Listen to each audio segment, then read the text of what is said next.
Hello and welcome. This is James from the DSL Imager channel. I recently imaged the Cave Nebula.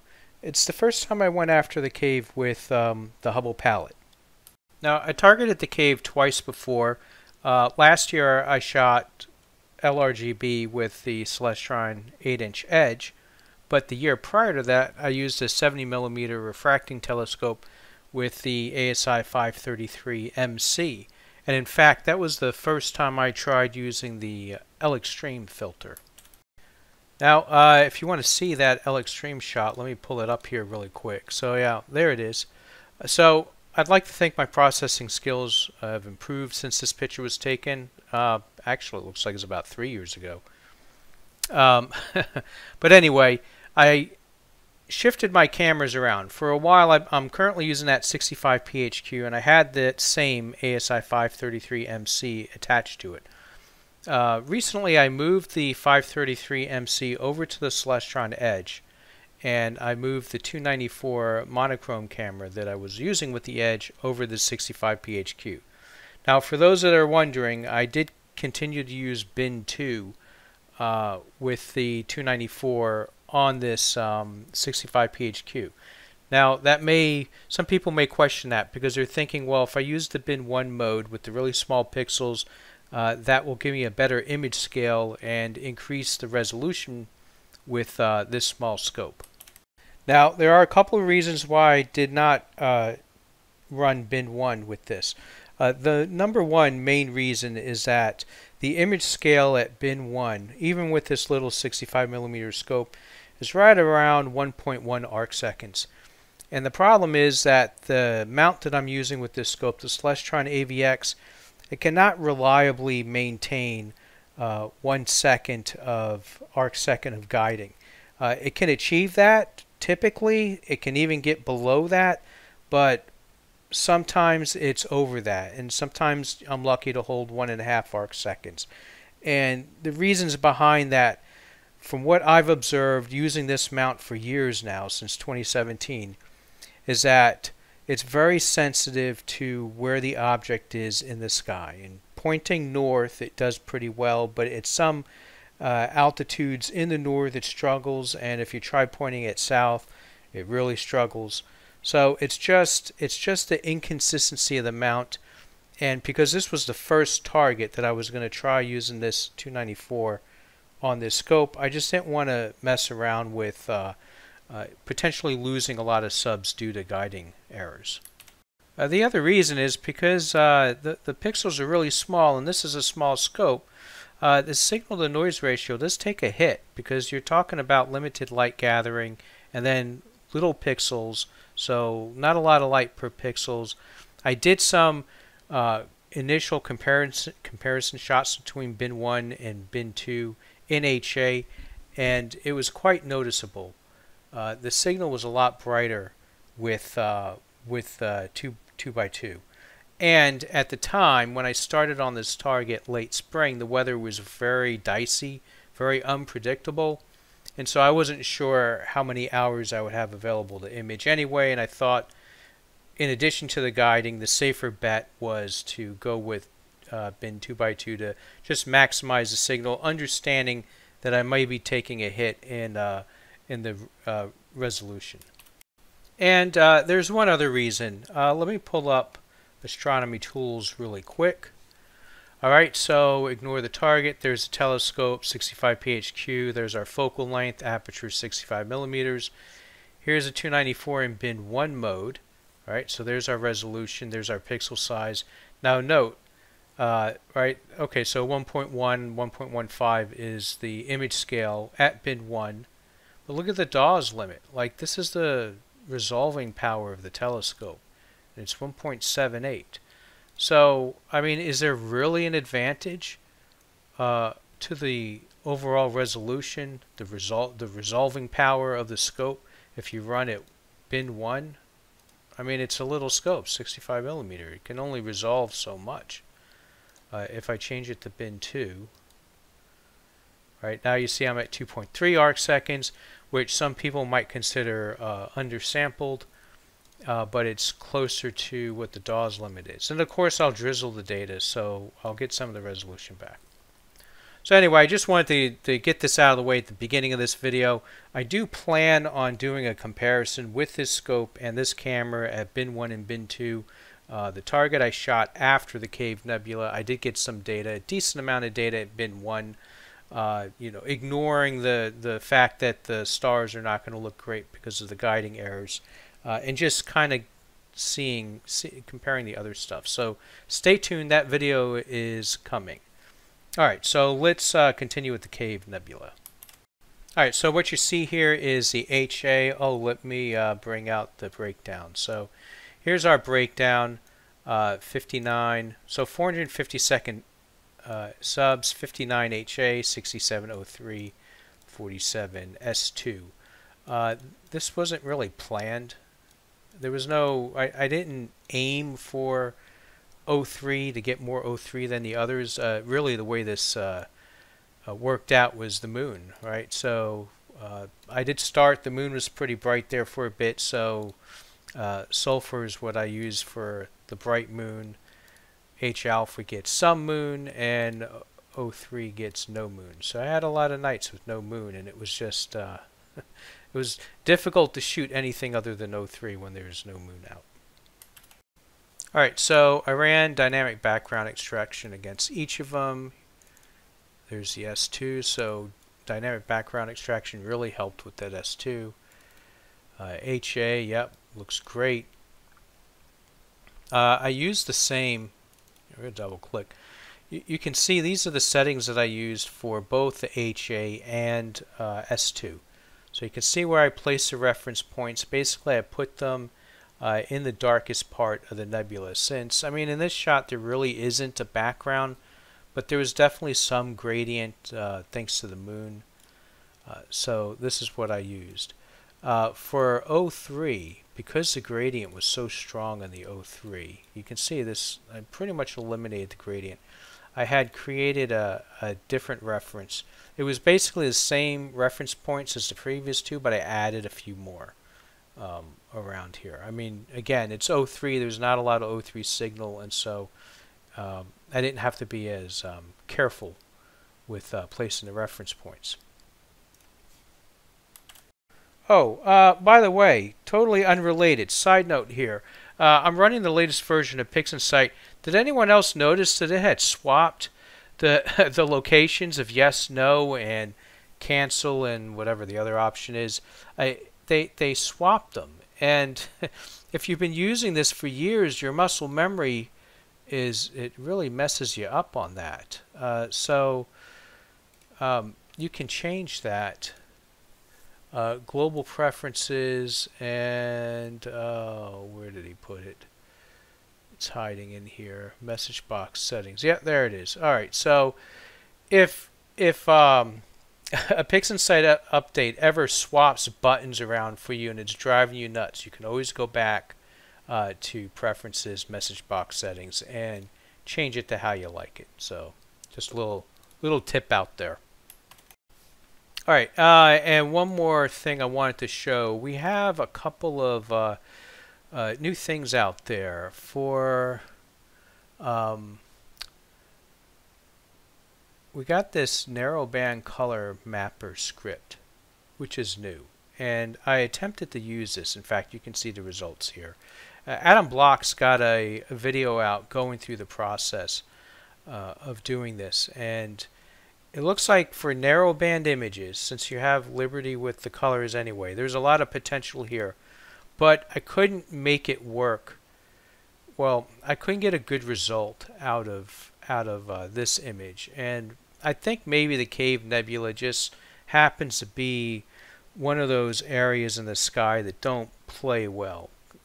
You know, not like some of the other stuff out there, like Pac-Man, for example, or North American Nebula, or Eagle Nebula. That the colors, there's a lot of diversity in the gas, and it produces some really nice colors. I think because there's so limited oxygen in this one, that I just couldn't get a pleasing combination. I actually burned a whole day playing with this one, and there's another tool that I'll show you real quick, and I ended up going back to the way I always process my Hubble palette images. So just want to throw this out here that this is out here. It's something to play with, and I do plan to work with it more, but on this particular image, it didn't work out for me. Maybe I just need to do more practice with it. And there's another one that's out there. So that one you had to go to Scripts Utilities, and then this one here, narrowband, where is it? Normalization. There it is, right there. So this is another pretty cool tool, I think, especially for HOO palettes and one-shot color with a dual band filter. A lot of potential here. What I really liked was these different modes here, and being able to boost like the O3, for example. Again, it didn't quite work out great with this particular image. It just, I don't know. Like I said, I think cave is a deceptively tricky target, but I'm definitely going to play with this in future images. Alright, no more tangents in this video, I promise. So, I took these three and I combined them the old-fashioned way with the LGB combination tool, and that's what we got. This is just the unlinked auto stretch.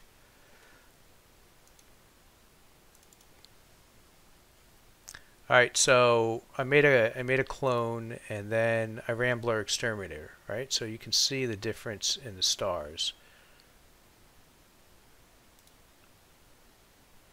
Blur Exterminator is just amazing. I got an affiliate link in the description if you haven't tried it out yet. You get a 1-month free trial, and it is worth it.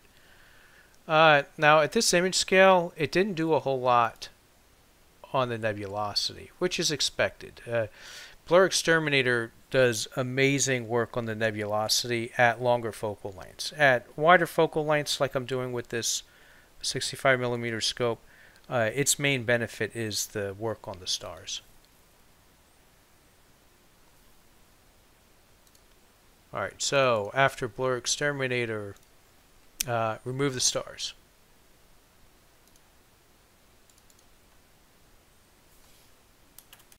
After removing the stars, I stretched it, and I did stretch it using the screen transfer function tool. And the way I did this, let me back it up. Alright, so that's linked. We're going to unlink it. And so this gives an auto stretch to each individual colors. Now we can link it. Now I'm scrolling down on the mouse wheel to zoom in to these parameters. Now I'm going to unlink, and now I can control each of these. And so I pulled back on the green a little bit. So I'm just showing how you can do this. Now, of course, you pull back on the green, that kind of pulls out a magenta color purple.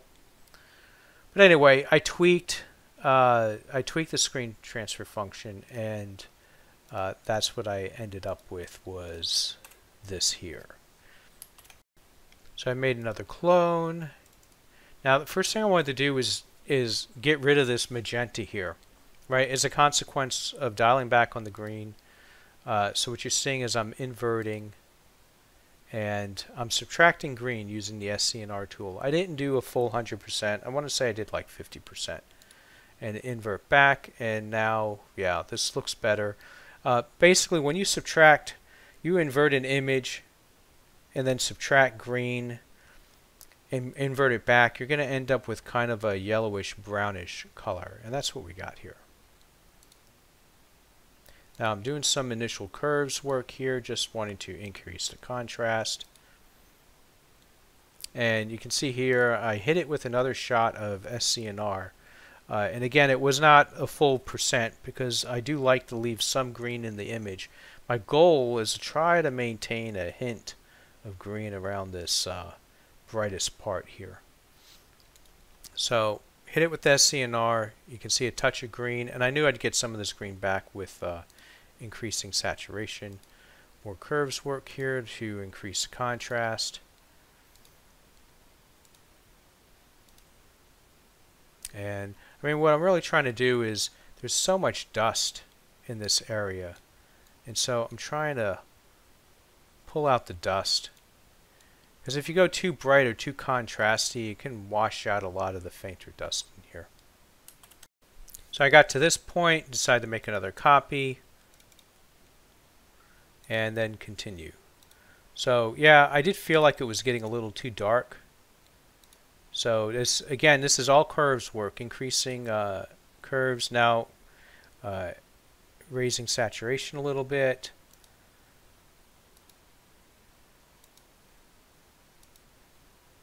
And yeah, so you see how it's getting orange.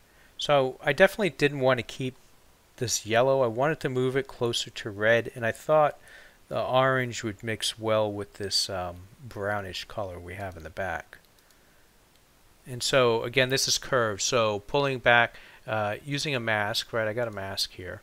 So using the mask, pulling back on green a little bit, pushing up on red a little bit, and just very minor tweaks.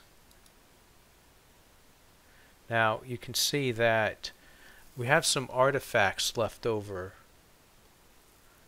from the stars. I did get these little halos here in 03, and I'm running an Astrodon 5 nanometer filter, so a little surprised. Well, not totally surprised. I've seen these halos before, but yeah, so there you go. Expensive filters, but you can still get the halos.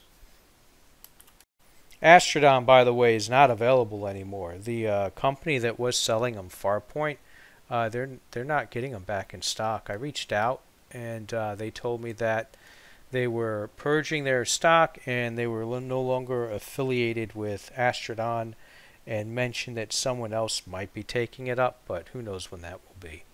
So I guess if you're wanting high-end filters, Chroma is the only game in town currently. Okay, so you see I did a little bit of work there. I created a mask. Let's see that mask. I just made a little game mask, and I wanted to dial back the blue. So that's how we did that. But this isn't the end of it, because I still had these here.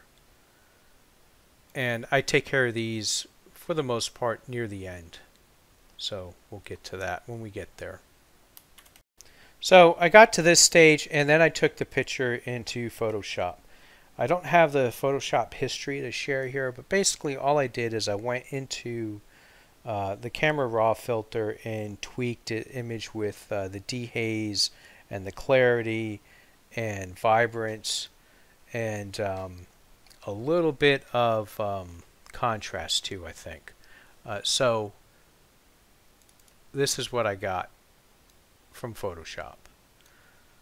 So you can see a difference in the color. Yeah, the hue color slider in Photoshop is also pretty easy, and you can see a pretty distinctive change in the colors. I mean, it's not huge, but I moved this yellow closer to the orange in there, and contrast I think is a little bit better. And it's not as the image is not as flat. Right? It doesn't have this kind of flattish haze. Now it's not perfect, because I was looking at this and it's still kind of, I'm picking up, my eye is picking up faint magenta hues or purple hues, and definitely down there in that corner is purple. So I wanted to take care of that. So here we go. We invert again. This time I'm using a mask because remember what I said before, if you just invert and subtract green, it turns it yellow. And I didn't want to move all of this. I worked hard to get this orange in here, so I didn't want to snap this back to yellow again. So I used a mask, a range mask, to protect the brighter bits, because it was just these darker areas is where that magenta purple color was living anyway. Alright, so invert with the mask, subtract green, move it, and there we go. So mission accomplished there. These areas remain unaffected, and we've eliminated that purple. Now going forward, it's basically going to just be some minor tweaks with actually, what do we do here? You know what this is. This is Noise Exterminator. There you go. Noise Exterminator, another great tool, another affiliate link down in my description if anyone's interested, if you haven't tried it out yet. Alright, so we're almost finished with this image. I made another copy of it. A little bit more contrast work. I felt like this area right here was too dark, and so that's what you're seeing here is I'm putting a mask. Let me hide the mask, and then I'm increasing brightness a little bit. Boy, it's barely even noticeable. So really at this stage, all that's left is to take out, deal with these halo / artifacts from removing the stars and then putting the stars back in. So this is the mask that I used. And what I did is I basically made a color mask with blue and then took that mask into Photoshop and used a brush to clean it all up so that we're only impacting these areas. And then it was just a matter of applying the mask and using curves to mask invert and using curves to pull back on blue and try to blend the color a little bit. Took out a little bit of saturation. It's not perfect, but once the stars were added back in, it wasn't too noticeable.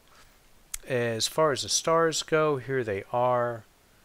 I kept them really small in this image. Tried to make them colorful. One of these days I'll start collecting RGB stars, but I didn't for this one. And the final image is this. I did rotate the image because I like this orientation more. Alright, so here we are, my 2023 Hubble palette version of the Cave Nebula, captured with the 65 PHQ and the ASI 294 mono in bin 2 mode. Let me know what you guys think. I know this is a fairly popular target. You know, if you're starting out, you're hitting all the major targets, the biggest and brightest targets. You're going to do Crescent, you're going to do North America, you might do the Butterfly around Cygnus, and then when you start looking for slightly less common targets, the Cave Nebula is one of those targets. So let me know if you've shot this target or if you plan to shoot this target. If you've got it posted anywhere, let us know in the comments where it's at. Just be advised, if you put a link in the comments, you're not going to see your post right away. I have to go and approve it. This is I've disabled automatic approval of links in the comments. That's what keeps all the spam garbage out of the way. But anyway, yeah, let me know what you guys think, and clear skies. Oh, don't forget to like and subscribe. All right, clear skies.